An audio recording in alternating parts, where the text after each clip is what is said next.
Hi, I'm Greg Gutfeld, or as I'm known in my building, Creepy Man with a Camera. Here's what's coming up. It was a week, not for the weak. Wikileaks dumps sex assault allegations, more leaks, more allegations. I can't shower enough.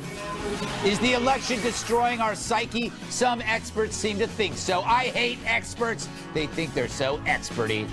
And it's a return to the Katalogue, where Katherine Timpf does a monologue. You probably could have figured that out on your own. 24 days left, America. We can do this as long as we're drunk.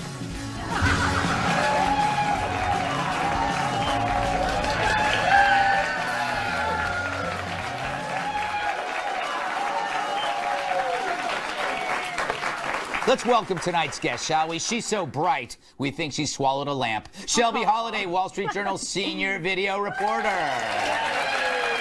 He's got a voice so smooth you could ice skate on it. Country music legend Larry Gatlin. His latest hit, Stand Up and Say So, is available on iTunes. They teach you how to do that on the Johnny Carson Show. Only bile makes her smile. National Review reporter Katherine Timpf. And he bathes in a car wash. TNA wrestler Tyrus. But first, the most important debate ever. Really this time. That's right. This is it. The most important debate since the birth of this planet 4,000 years ago. Now, Fox News' Chris Wallace is moderating, who, for my money, is the best Wallace we could have moderating a debate. You think Wallace Shawn could handle this? He couldn't handle Cher and Amber, for you fans of Clueless. Or William Wallace. He, of course, is dead. Or Wallace and Gromit. They aren't even real. Sorry, kids, if you're watching. Hell no, this is a job for Chris Wallace. Look at that. Delicious. Delicious Chris Wallace. These are the topics. Debt and entitlements, immigration, economy, the Supreme Court, foreign hotspots. Those aren't bars in Aruba, Cat. And fitness to be president. Fitness to be president? If that's important, I say vote for this guy.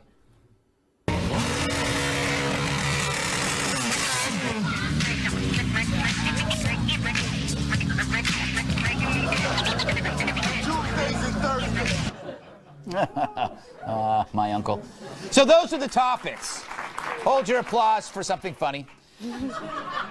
Also, you know, I asked Mr. Wallace to add one more topic, Greg Gutfeld, sexy or super sexy, but they said they already knew the answer. Super, super sexy. That's me, long time ago. I was broke. I needed the money. So these topics represent real issues at a time when the October surprises, they're piling up like a mountain of Michael Moore's worn-out underpants. And we're only halfway through this awful month. I feel like I'm living in a Marx Brothers version of 50 Shades of Grey. But what about the other stuff going around the world? Here's what's happened this week. The U.S. launched cruise missiles into Yemen. A Syrian migrant who planned to bomb a Berlin airport killed himself in prison. ISIS used an armed drone for the first time.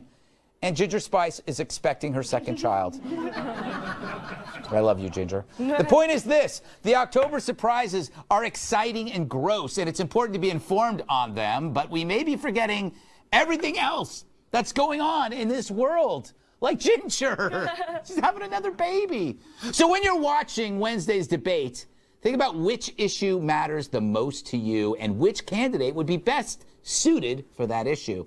Then ask yourself if you're willing to accept all the crap that this candidate comes with. My single issue, terror. Trump at least can name the villains, but he's a mess. And I have no idea what Hillary will do except telling our enemies what she will do. So I don't know what the hell I'm doing. I hate everyone and I hate everything. Except for Ginger. Which is why until Wednesday, I'll just watch this.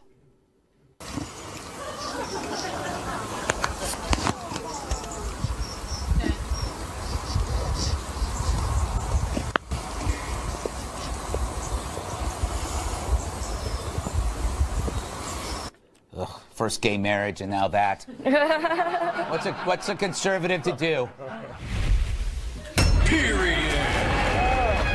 All right. Shelby, welcome to the show. First time.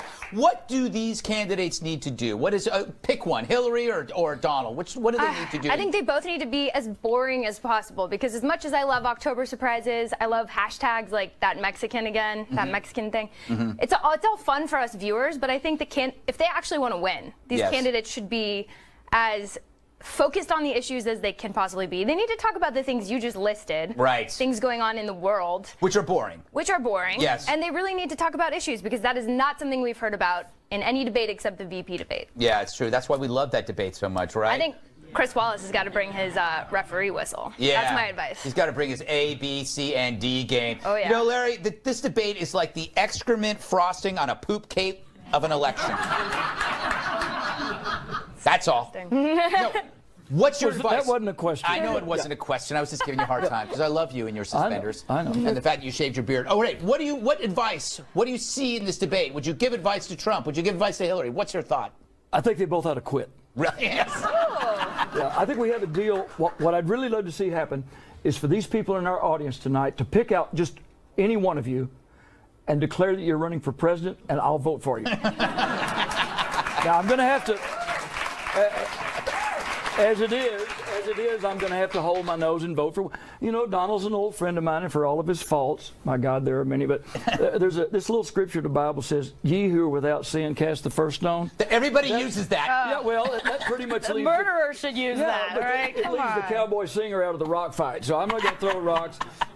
As a recovering policy wonk, I wish they would talk about something that's really important to the American people, but we're not going to get that. So couldn't it be that American people just like the sex and violence, and they don't like the actual issues, and we're just stuck with that for the rest of our lives? I don't think people who are having a hard time paying their rent Good or point. paying Obamacare. I was at the Grand Ole Opry last night at the Ryman Auditorium in Nashville doing a show. The lady who takes care of the music charts, she's losing her insurance. They've had it, the whole deal. Their company's quitting. Yeah. And the irony is, I'm a member of the union, AFTRA. Right. We were exempted from it. Yeah, that's why. I have the best insurance That's in an the world, and I interesting hate Obamacare. You can still have sex if you can't pay your rent, though. That's probably why you couldn't pay your rent, because you were having sex. Well, at 68 I'm not years old, saying that's I would ever do. encouraging I'm not for me. saying I would ever do that. I wasn't saying you couldn't pay your rent. I'm saying that. You two, knock it off. She I'm started. just saying. Yeah, so, I was running just for saying. president. I was just saying. all right, Tyrus. We Not can going focus- in order, I see. What is going on over there, you kids? Oh, talk to Kat first. All right, Kat, what's going on? No, it's fine. Actually, I don't have anything to say because I think this whole That was thing. like a Donald Hillary moment. Of course, if I you think don't this get whole thing is meaningless. The debate is meaningless. It's not just in the way that like life is meaningless because we're all going to die, but like this debate is meaningless because last time, if you look at it, Trump did such a good job and nobody really noticed because he already did all that bad stuff come out. It's kind of like how I used to clean my room after I was already grounded, and my mom would just be like, "That's nice." Yes. It doesn't matter. You can try all you want, but the news cycle is going to continue to be about the Trump tapes and more victims and this and that and the Wikileaks. It doesn't matter. I don't really think it does. Nice to think it does, though. Always try. People that are into that. But there's a flaw in your argument. Buying flowers after you get your wife or your girlfriend gets mad at you is a flaw. Children can't That's a buy great flowers. But it does change things. Yeah, it does change things. Changes people's minds. Yeah, Tyrus. Imagine if she had something to say. I Oh my God. All right, your question, please. The debates. Are you looking forward to it? What do you think is going to happen? If you were giving advice to Trump, what would it be? I would have Alec Baldwin play him at the debate. I think. Oh, you know what? I just watching this. I'm done. It's a wrap. I'm just gonna watch football and basketball. Really? You giving up? He's gonna deny. He's gonna deny. She's gonna throw things up there. Then he's gonna come back with. They're just gonna attack each other back and forth. We might get a cool soundbite. Yeah. But it's.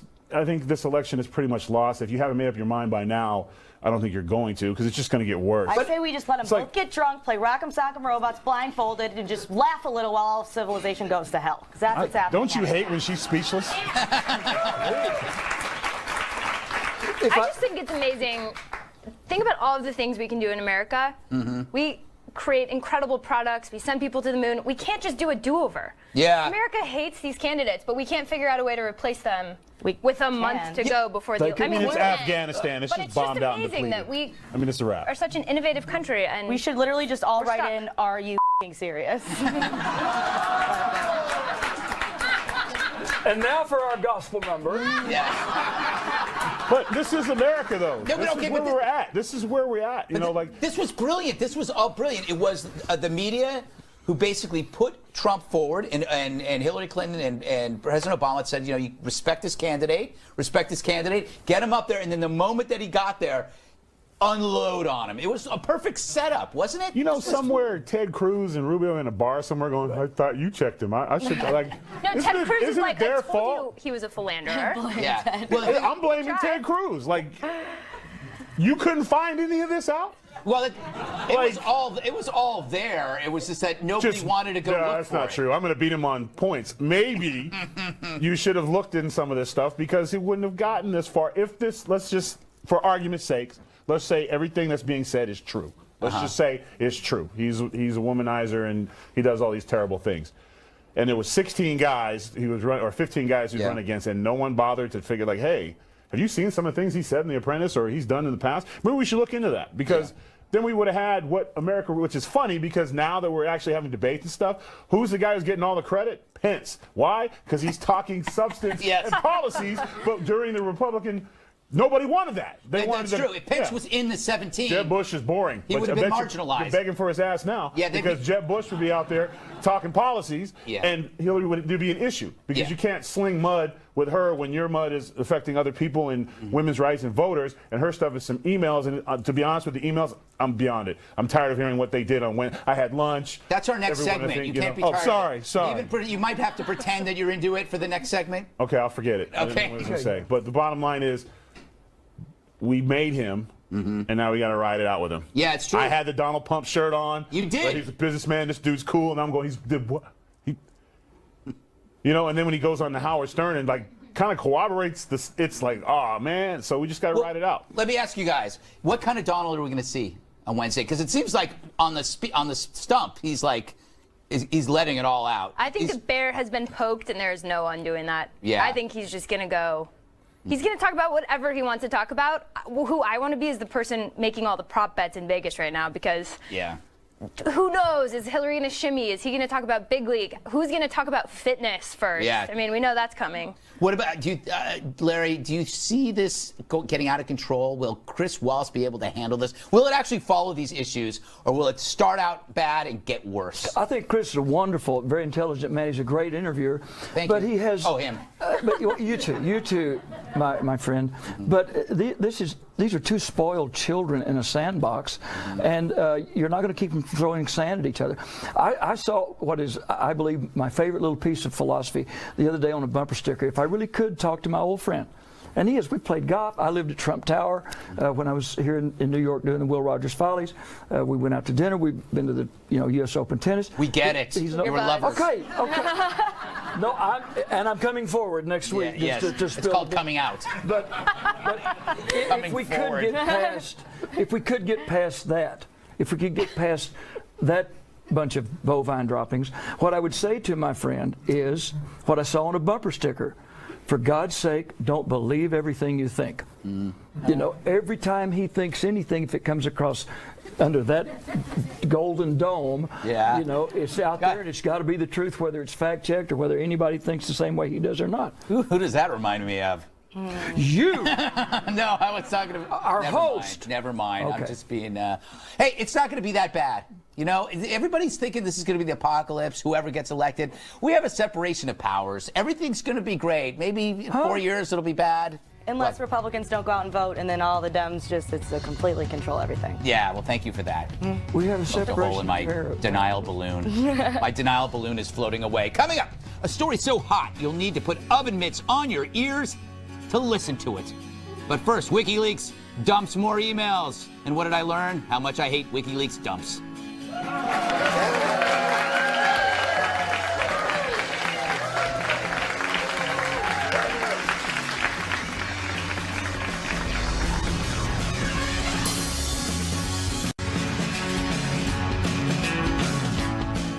It's a story of leaks and dumps, and it has nothing to do with bathrooms. On Tuesday, WikiLeaks published thousands of emails hacked from the account of Hillary Clinton's campaign chair, John Podesta. Now, as much as I despise the idea of perusing stolen info, I am clearly outvoted here. So here's the most explosive news from this mess. It's an exchange between Podesta and Peter Huffman, a financial advisor who worked for the Clinton Foundation. The topic? Risotto. Yes. Not when they're ruining our country, these Dems found time to discuss how to make the perfect gooey rice dish. Now, because I can't do these emails justice, I enlisted the help of two of the country's premier newsmen. Behold, this is Risotto News.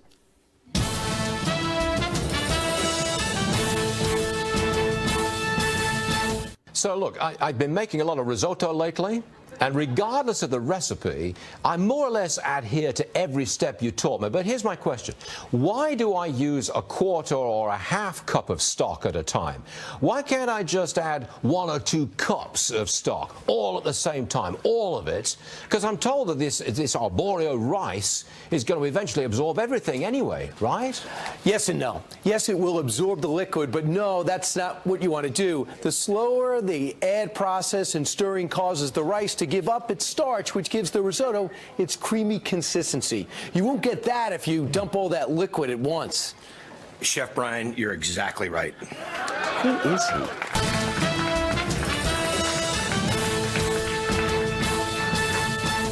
I had no idea that little blonde-haired guy showed up. Like, Guy, that's his name. Anyway, the WikiLeaks dump revealed lots of other crud, including Hillary's team discussed holding back emails between Obama and Clinton that had been subpoenaed by Congress. These emails were on the private email he says he didn't know she had.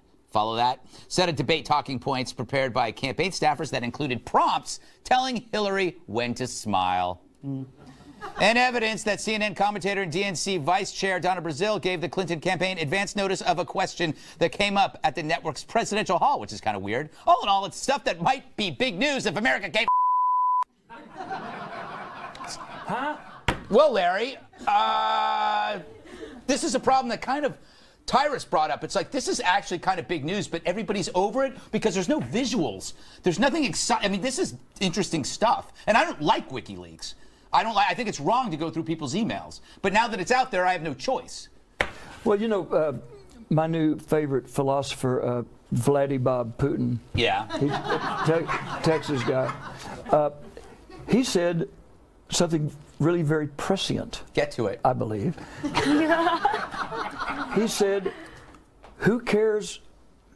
What does it matter who leaked them? It is what is in them that matters. Here is... I care who leaked them. Well...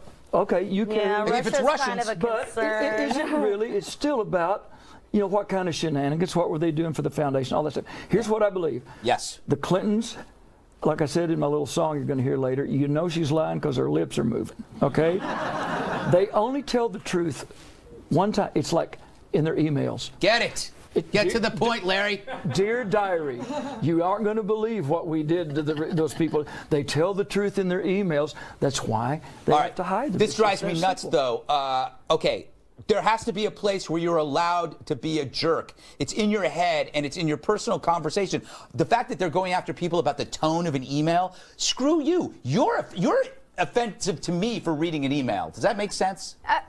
Yeah. I know it's too late. It's already out there. I just can't read these and not think about what would happen if my email was hacked. That's I think my about point. that all the time. That's my point. Yeah. If they read mine, oh my God. I would be destroyed. Well, and like the tone in my email is not nice, or Yeah. you don't know the context in which I'm having this conversation, but oh my how you God. read Then there's stuff. like incredibly embarrassing risotto emails. If you and I had an email conversation and I was like, it's okay, it's whatever. Yeah. And you could be like, okay, whatever. Yeah. You know what I'm saying? And then you think we're having a fight and I'm just not paying attention because I'm playing a video game. You know, Yeah, like yeah. you don't know the contents of the thing. And one step back, the bottom line is I refuse, and regardless of whether I support Hillary or I don't, or I like her or whatever, the fact is these things were hacked.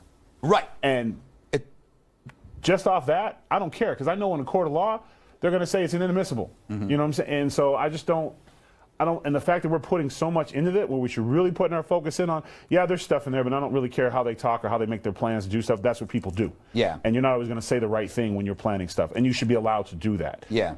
But the fact that in Russia is like, well, it doesn't matter where it came from. No kidding, because it came from you. Like, that's... Yeah, but some of the, she also deleted emails that were our emails. True, that's a good They point. were not her emails as taxpayers. They were our emails. So I don't feel bad about reading her emails, a.k.a. my email. Okay. Well, no, look, and absolutely, they're our emails. So especially when in our emails, John they Podesta's talk about are not how our to. emails. Yeah. I have to say. Yeah, those were Nothing on Wikipedia is But that's ours. When they're Gmail. talking about, He's they're a talking private about citizen. doing favors for people at the Clinton Global Initiative. The crap they were talking about, not only is it highly offensive, it's illegal. They ought to be in jail. If I did it, I'd be in jail already. Yeah, you know. Oh, what that's like. absolutely. I would. Okay. I've been very hard on the WikiLeaks thing for precisely what you're saying, that these are private. It's like going through somebody's drawers, sock drawers, Larry. But I do get WikiLeaks appeal. If people believe that it's doing what the media isn't doing, like the media isn't targeting Hillary, so this is that replacement. But do you really want the media to also go through your emails? That's what it sounds like. But I think most people are driven by the fact that they were let down by the government, that Comey didn't do his job, DOJ didn't do their job. At least WikiLeaks is giving me something, right? Until it affects them. Until it affects you, because everybody can clap. Yes. But everybody here would not be clapping. We've got Hillary Clinton and John Smith, seat 5. We have your emails, and apparently you said some stuff about your mother-in-law. No, and be, oh my God, I can't believe this happened. I can tell you, you can watch how you write and think for a week on your email, and there'll still be 20 in there that will ruin you. Because I'd already be ruined. Yeah, no, it's like, and I don't understand it. I know, I'm talking to people, and they don't see that you're next. For example, if you're in the media, they can also use the transparency argument against you. Well, I don't believe what you're saying, Mr. Gutfeld, because I know that behind closed doors, you're different. We have the right to see that. And then they're going to go to the auto industry and the oil industry, because they're going to say, you know what, you guys do so many bad things for the environment. We need to know what's in your emails, because we need to know the people that are destroying our climate, what they really think. So you can apply this argument to every single industry. If you work in the diet industry, food, you go, you are causing heart disease, we need to see your emails. Do you see this? It's a slippery slope. And you're inspiring people to be criminals. I can be famous if I can learn how to hack. I just think it's funny how people are so shocked by this, because, like, don't people watch House of Cards? Yeah, not anymore. It's not very political good. campaigns are dirty and... House of Sucks. Yeah, it's House of Sucks. All right, still to come, a story so tough that if it were steak, you'd say that's some tough steak. But first, is this election stressing you out? If there wasn't a study about that saying that's the case, we would not be asking. That's news.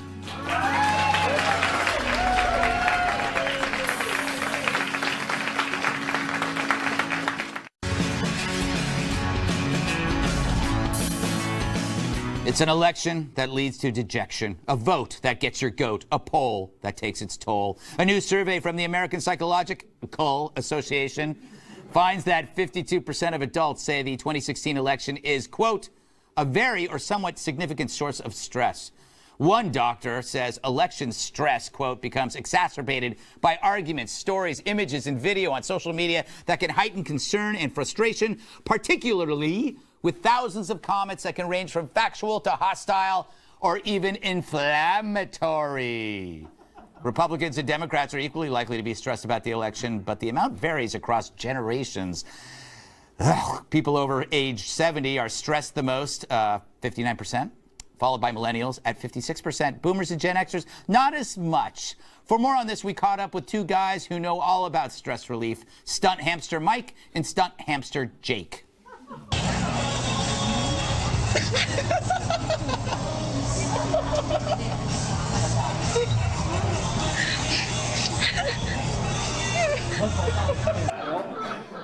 Yeah, laugh, but they're all highly addicted to Adderall. Hey, now you're meddling. The more you know. All right, I'm going to go to you first, Kat, because this is an interesting finding. Yeah. Okay. They say that the impact for a lot of people on stress has to do with social networks. So in a weird way, it's on you for going there and looking up stuff, like looking up stuff that's hateful. You're talking about me. Yes. Yes. But I want to, well, and me and most people why do we continue looking at things that upset us? Like when you're like on Twitter, you will look at the hateful things probably more than you look at the complimentary things, and I think everybody's like that. Why is that? Okay, well, first of all, I think some of the stress does come from the fact that this is a race between a mob boss and a creepy uncle, and we have to decide which one we want representing us and being in charge of our country.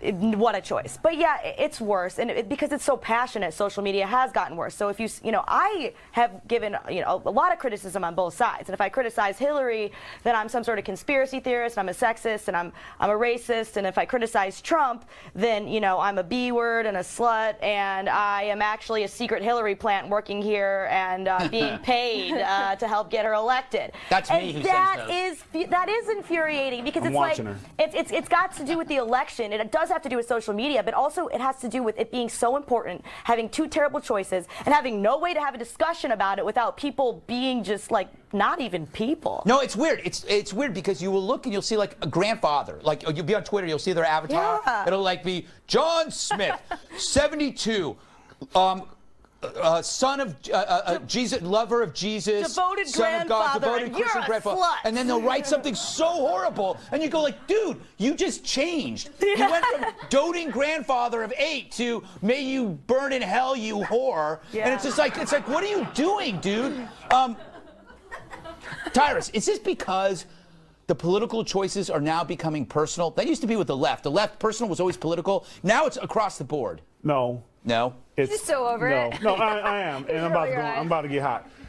All this is the new Walking Dead. This is the new hot TV show, and everybody gets to be a part of it. And that's what the excitement is. This election is a joke. If there was any other time in history, these two would have been walked off the stage immediately, had accidents somewhere, and redone the process. But it's become people run in like, oh, forget the game. What's on? What's he saying tonight? Oh, yes. Somebody accused me of this. What's Hillary doing? Oh, she's not smiling? Awesome. And then they go through it's the new hot TV show. And then they get on social media and they give their intellectual opinions, and if you disagree with them, you got some beeps because it's you and everything you stand for. Your mother's a whore. I'm gonna run you over in my car when I see you again. All because someone goes, well, I thought maybe, and it was like right to life versus choice or whatever, and it's like, oh well, if you think that, well then you need to die. I mean, it's my social media looks like a morgue of just catastrophes, and then the worst thing ever, and whoever you are.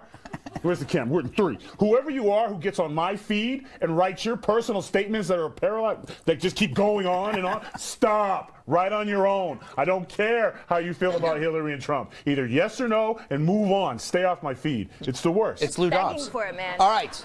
You're going to get so many tweets. Shelby, should we sue Trump and Hillary for emotional abuse? Well, like you said, it might be part of our own faults. Yeah. We seek it out. We do watch it. I check my Twitter feed.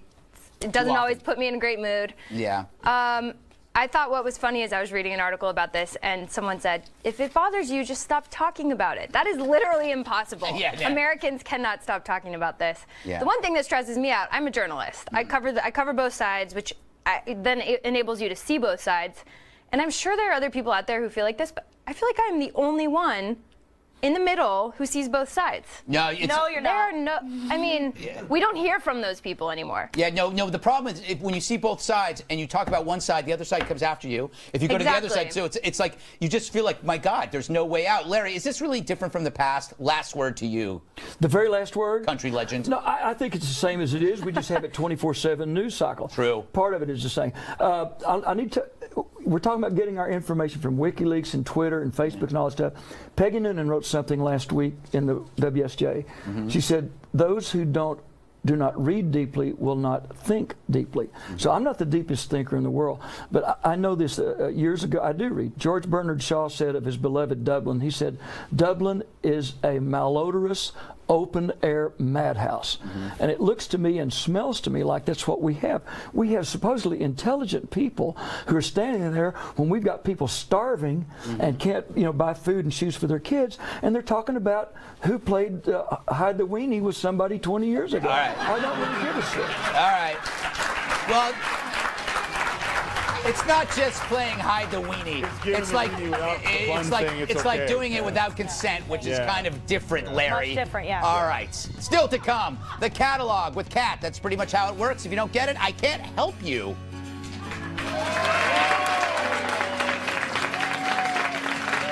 If you'll be in the New York area and would like to be part of our studio audience, email Greg Tix at foxnews.com.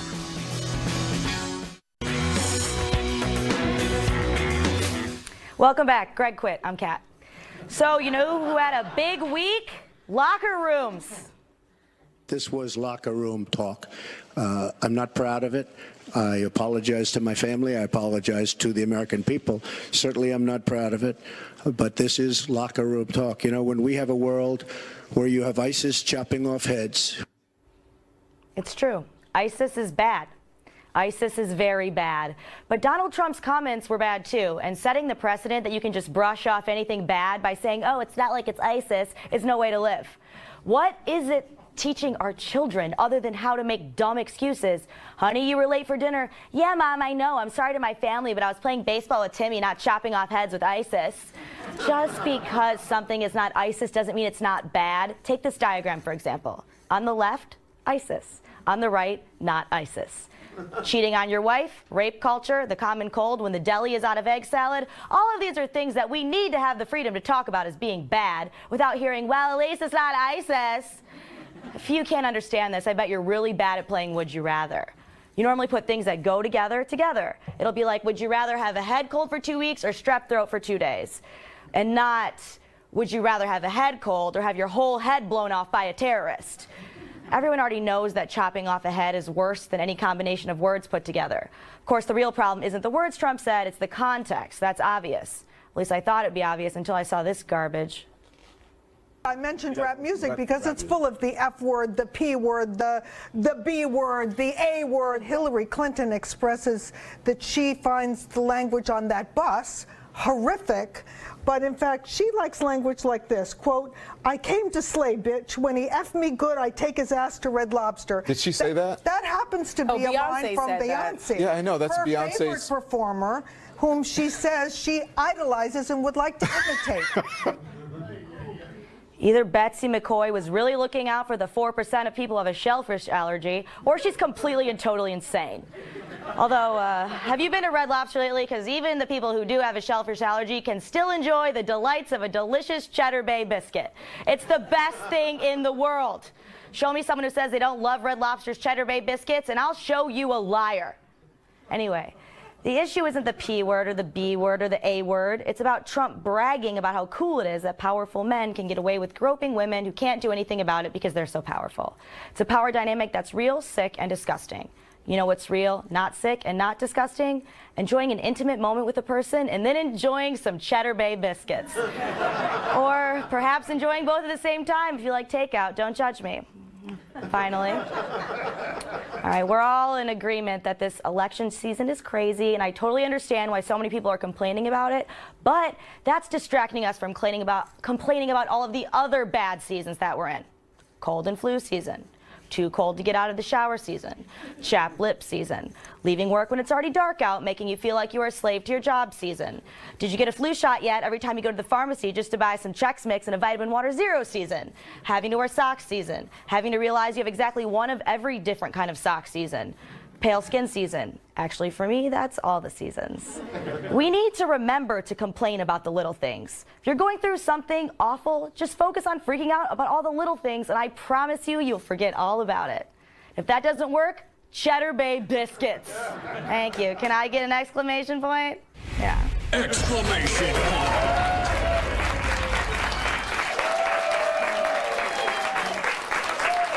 Thank you, Kat. I can't believe they gave the Peace Prize to Bob Dylan and not you. I know. One day. One day. All right, coming up, President Obama has another evil plan to send us to Mars. I guess ruining this planet isn't enough.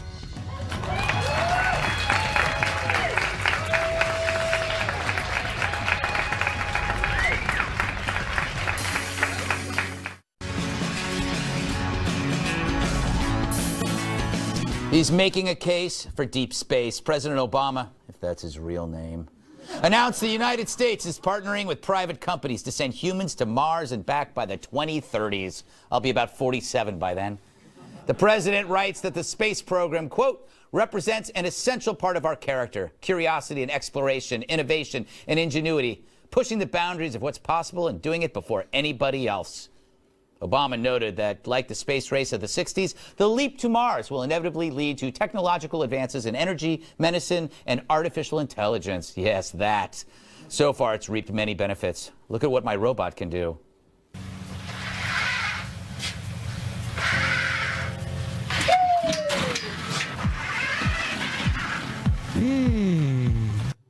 I'll say one thing, that stunt took balls. It did. It was a ball pit. You needed the balls to do that. All right, Shelby, is it worth it? We know there's nothing fun on Mars. Well, this is a tough question. Yes. Our space program has done a lot of great things. I know. We have Velcro because of the space program. That's true. Is it worth it? That's a really tough question to ask. I think Obama's probably just so over this election, he's already thinking about ways to just Get out. the hell out of the. He's going to get a out of vacation Earth. home on Mars. That's what this is about, Larry. Look, Larry, I believe that we have to leave Earth sooner or later. We're like the explorers. This is like Columbus discovering Canada. I think that's wonderful. I think that's great. You've talked about that before, about the robot thing. I think you're exactly right. In this instance, it's not about that at all. It's about President Barack Obama trying to be Kennedy-esque and say something, really mystical and gnomic that will be carved in stone, and that kids in school, well, he said in our, Or is he trying to squeeze crazy stuff in because nobody's listening right now? Well, he's been squeezing crazy stuff in for 8 years because nobody was listening. For God's sake. I mean, how many executive orders? I think instead of trying to go to the moon, in 30 years, why don't we go to Aleppo by Monday and kick those worthless bastards' asses, like they need to have? I think we could do both. I think, Kat, on the list of things that we have to do, this is there, but I think blocking meteors and asteroids should be in front of that.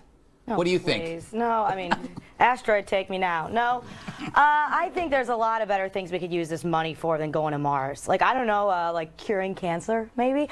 I think a lot more. You can do both. I know. I think there's a lot more people out there being like, I wish I didn't have this cancer, than like, I wish I could be having this cancer on Mars. It's just not. Thank you. It's not what people are worried about, except for people like Obama who already have everything covered. You could literally make that argument for anything. Like, Yes. I want to buy these new shoes. Shouldn't And you I spend will. that money on stopping cancer? Yeah, you're right. I won't get these shoes. Well, because listen, that's if not- Mars is going, I'm in. Yeah. And if they're taking volunteers to go now, I'm in. I'm down. I'll go. Because it takes 2 years to get there. Yeah. 2 years to get back. Yeah. So I'd be back about 4.5 years. Exactly. So all this would be a wrap. Yes, exactly. I'm going. I don't think you can come back. It's a good point.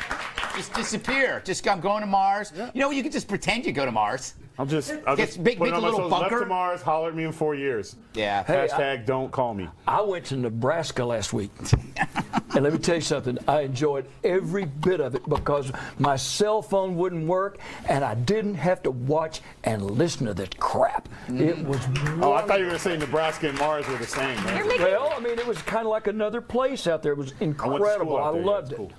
They have cell phone service in Nebraska. They sure do. What are you talking Not about? where They got I cable was, young TV lady. and everything. Oh well, Cars with 4 wheels. very spotty. Houses at with best. Maybe you just couldn't figure out how to work And the these phone. little things you plug in and get power. It's amazing. Nebraska Mars is now. one of my favorite states. Absolutely, that's what I'm trying to. That's and the point I was I'm making. disgusted with you, Larry. Send all of your letters, because we know you don't have the internet. That was a joke. Tomorrow, yeah, we'll get have to 100 go there. carrier pigeons sent in tomorrow from Nebraska. Yes. And one really tired all right. guy on a That's the whole pony. point. Just mail for him, All right. sir. Final thought here, okay? I'm all for going to Mars, but there are other things we have to handle first. The threat of superintelligence, i.e., when artificial intelligence exceeds human intelligence by a factor of 10, this is the thing that we're going to have to be dealing with no matter what. When artificial intelligence realizes that they are smarter than us, we are the chickens on this planet, in the farm. Then also, I mentioned the asteroid meteor hit. That's an important thing. We need technology to blast out asteroids, because all it takes is one. Then you got to have terror. You got to look at terror. Technology married to terror. At a certain point, some guy with a dirty bomb is going to do it, and we're going to have to rethink that. I'd put those three before Mars. Okay? And I would leave it up to the private space companies. you Elon go. Musk just said we could go to Mars for the cost of a house. All right, last word. Space elevator. This is space escalator. Make it really simple. Just an escalator to space. How easy is that? Final thoughts next. 4 years. Takes 4 years.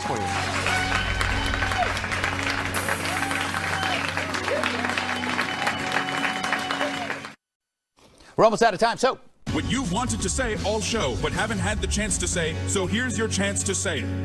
Right now. Tyrus? Diehard Red Sox fan, David Ortiz, Big Papi, thank you, and enjoy retirement. Yeah. Shelby?